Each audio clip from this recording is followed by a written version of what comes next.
لکه د موبایل نه ټوله مسله موبایل نه جوړه وه. او زه سرکه روقیه د شیرپا اډه کې اوسېږم، خاص اډه کې اوسېږم، درېو لختو سره د حاجي مومین په کور کې اوسېږم. او دا یو لک دی لکه یوه نوم عبدالوهاب دی او یو چې دی نو حامد نوم دی. ده لکه زما زوی پسې راخستې بربدۍ پسې، لکه زما زوی ته نه دو خبرو نه ځان ساتي، بچکۍ ته نه.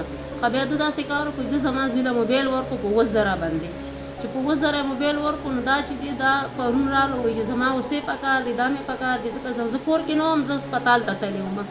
وایي چې دا راغی نو زوی ته مې وایي چې زما اوسې پکار ده. زه مې ورته وایي زه دننه راشه چې اوسې دې پکار ده، خیر د یار دوست سړی دا چې څنګه دننه راغلی ده زما په زوی باندې ګزار کړی، موبایل یې ترې اخیستی دی، ټچ والا موبایل دی، اوس هم موجود تڼېدار سره پروت دی د شاخ والا سره. خو زما زوی چې ولګېدو هغه لاړو تڼۍ کې راپورټ یې وکړو، چې راپورټ یې وکړو یو 15 منټه هغه له وال ورکړه، هغه سره موبایل برآمد شو. چې موبایل یې ورسره برآمد شو تڼېدار د شاخ والا دا پرېښودو. وایي چې ګلجي زموري واخیسته، پلنکي زموري واخیسته، دی یې پرېښودو. خو بیا چې سار بیګا زما زوی اودس چې ردم ته ناست و بار لختي په غاړه او دا لږ پې باندې راغی، ده ته وایي چې ستا لږې ورځې دي او دا به زه داسې کړم، دا به زه داسې کړم. خو بیا دا لاړه، بیا دا جینۍ کور کې وه، زه په کور کې نه وم، زه لکه لوښو مزدورۍ پسې ځم او خاوند مې چې دی هغه په کور کې نه کله وخوځي کله بل خوځي. دا جینۍ کور کې وه، دې ته وایي دې له پرده اوچته کړه، وایي چې ستا ورور لږې ورځې دي چې زه به ورسره داسې وکړم، زه به ورسره داسې وکړم. دې ورته وایي دا کم قانون دی چې ته زموږ په کور راخېږي، ولې انصاف نشته تاسو کې، تاسو انصاف نه ورکوئ دته. او صرف زه دا بیان دې دپاره ورکوم کړی چې زما زوی ماشوم دی، سبا ته لاس خطا شي، سبا ته خپا خطا شي، یا زه په شا ووژنم یا زه ووژنم، ځکه چې بیا به د ټول خلک مونږ ته وایي چې ستاسو نجیزه وکړه. او مونږ یو مسافر د پنجاب یو، لکه زما خپل نوم مرجان دی، د زوی چې چاته نه موبایل اخیستی د هغه نوم وحید دی او د خاوند نوم عبدالممد دی، د شیرپا په اډه کې اوسېږم. خو صرف دې دپاره ویم که نه چې زه یم چې سبا به مونږ څه چل وکړو، مونږ خو مسافر خلک یو او بیا به قانون وایي چې نه تاسو داسې نه دی کړي. د هر څه ثبوت ما ځان سره کېښود، د ایس پي ته لاړم او د شاخ والا ته راغلی یم، ورزو والا ته راغلی یم، خو لکه دې والا څه نه وایي، دا لږ بار و بار زما زوی پسې ګرځي او تنګوي.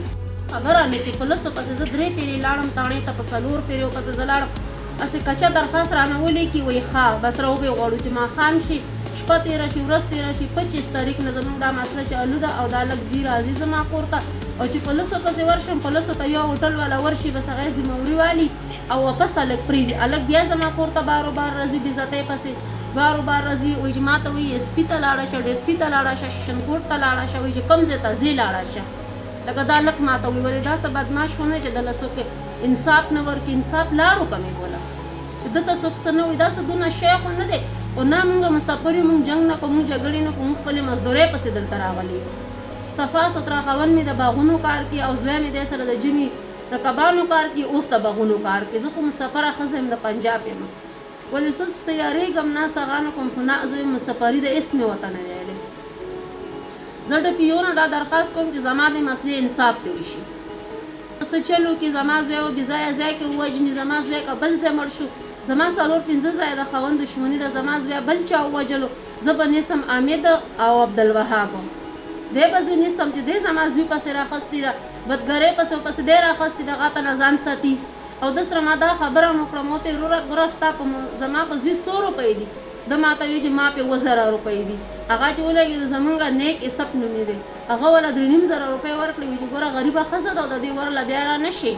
بیا چې پرون تڼۍ ته یې موبایل یوړو او په لسو ورسره ښه برآمد کړو، په لسو ته نوا هم خستو او په لسو ته بیا هم خبره ونه کړه، دته پرېښودو، یو 2-3 شړکې والا ورکړه، په شړکو څه هغه لاړو او بارو بار زما ورته راځي، نه مې زوی بار اودس ته پرېږدي، نه یې چې ردم ته پرېږدي.